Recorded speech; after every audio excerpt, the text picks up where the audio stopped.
today's video, I've received more information that once again adds even more weight to the case that Catman was cheating. As everyone knows, back in 2024, he was banned on Twitch for 7 days for cheating. He appealed the ban, but the appeal was denied.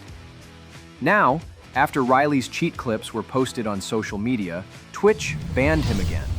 But this time, instead of serving another 7-day ban, he was back after just 24 hours.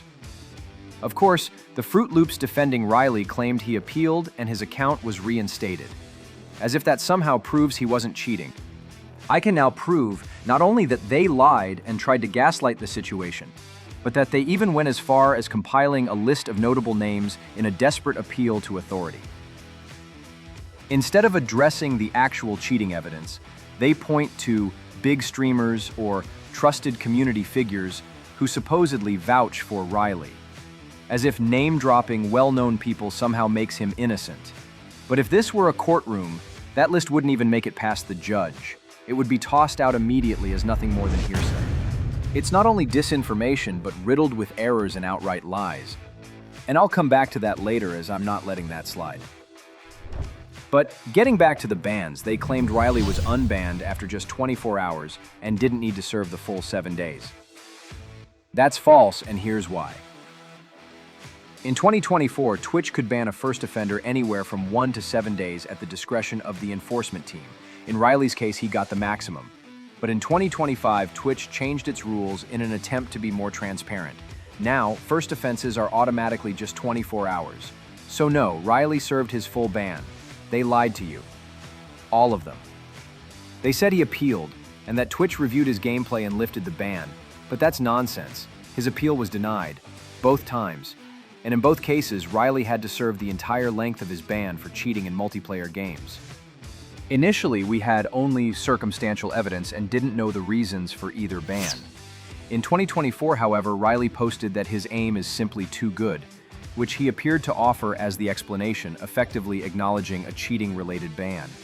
The same applies to his recent ban. While the exact basis was unclear at first, newly obtained evidence indicates he was banned for cheating, served the full length of the ban, and had his appeal denied after a manual review of his gameplay and submission. Not mass reports, because the enforcement team manually looked at the evidence and rejected his appeal, proving this was not automated. What began as circumstantial evidence is now substantive. There is direct support for the conclusion that Riley was banned for cheating in multiplayer games, and his appeals were denied. Now I want to move on to what I'm calling the Riley list, a strange collection of names that the aiming community has put together in an attempt to clear his name. As I mentioned earlier, this is nothing more than an appeal to authority, which carries absolutely no weight. I know this firsthand. In court, what matters is expert testimony, a doctor giving an opinion on a misdiagnosis, or in this case, perhaps an anti-cheat developer providing their technical analysis. But what do we actually get? A handful of streamers with zero knowledge of cheating or hacking. They list Huskers, for example, the same person I exposed just last week for cheating in Battlefield. This is someone with a history of cheating allegations, corruption claims, and being caught exploiting in multiple games. That is not a credible source. On top of that, they can't even get their facts straight. He left Luminosity last year and he has never won the World Series of Warzone. That claim is a flat-out lie. He's never won a single professional tournament on LAN. Calling himself a World Series of Warzone champion is laughable. The titles he's talking about were North America-only online events, played from the comfort of his bedroom. XQC is once again another terrible source. Just because he's a big streamer doesn't automatically make him credible. In fact, the very idea that a large following equals credibility only reinforces my earlier point. Popularity is not proof. Especially when it comes to cheating in multiplayer games, his opinion carries no real weight. This is the same guy who publicly defended Nadia, going so far as to break down my video live on his channel and dismiss it as a witch hunt, simply because she's a woman. He insisted there was no evidence of her cheating, yet she was permanently banned later that same year. Alright, I'm gonna be willing to say it, chat. I'm gonna be willing to say it. All the shit we're talking about, all this garbage, it's all actual dog shit. All the chat, I don't care saying it again, chat. All the cheating stuff was unfounded, all this is garbage, it's all stupidity. I'm sorry, I wish I could, guys, there's so many things to criticize her for. Not this. Bro, I just got banned. They even listed someone called CB, an esports caster. But since when does a caster have any real relevance in proving Riley wasn't cheating? Or maybe, just maybe, there's another reason he jumped to Riley's defense. Is this supposed to be a list of credible sources or just a collection of friends? Anyway, let's continue. Then there's Otter, the guy who pretended to work for EA until he was community noted as a liar. The same guy I personally caught cheating in Battlefield and who previously tripped not one but two independent anti-cheat systems. Not exactly the best source to prove Riley isn't cheating. Next is Metaphor, buried under multiple cheating accusations in Warzone, from suspicious aim to boosting, and remember this one also said Nadia doesn't cheat. She's an incredible player and everyone that says otherwise is brain dead.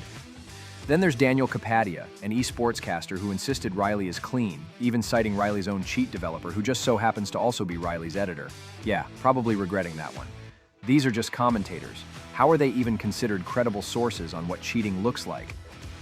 Then you've got names like Marksman, hyped up as a search and destroy demon. A demon?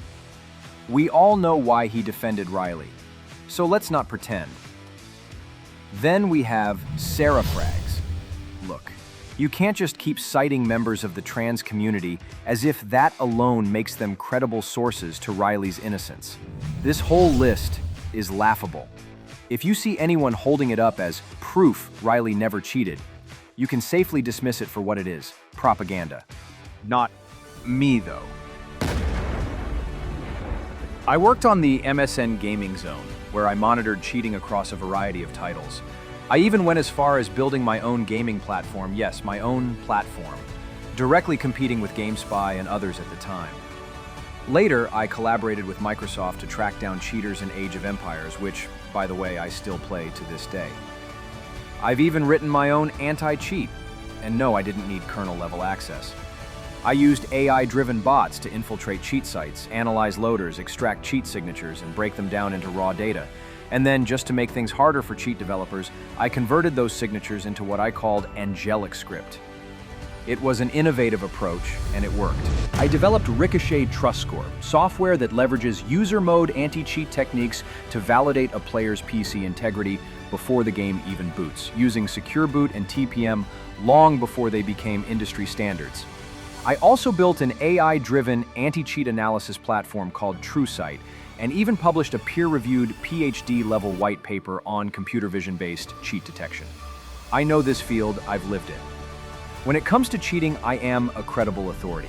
I've spent decades on the front lines of cybersecurity and anti-cheat technology.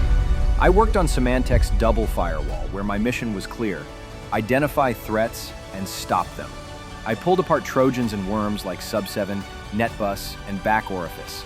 I was there during the IRC wars, when groups clashed for dominance. I watched the birth of botnets, the rise of reverse connections, and the inevitable collapses that followed. I lived it. They didn't.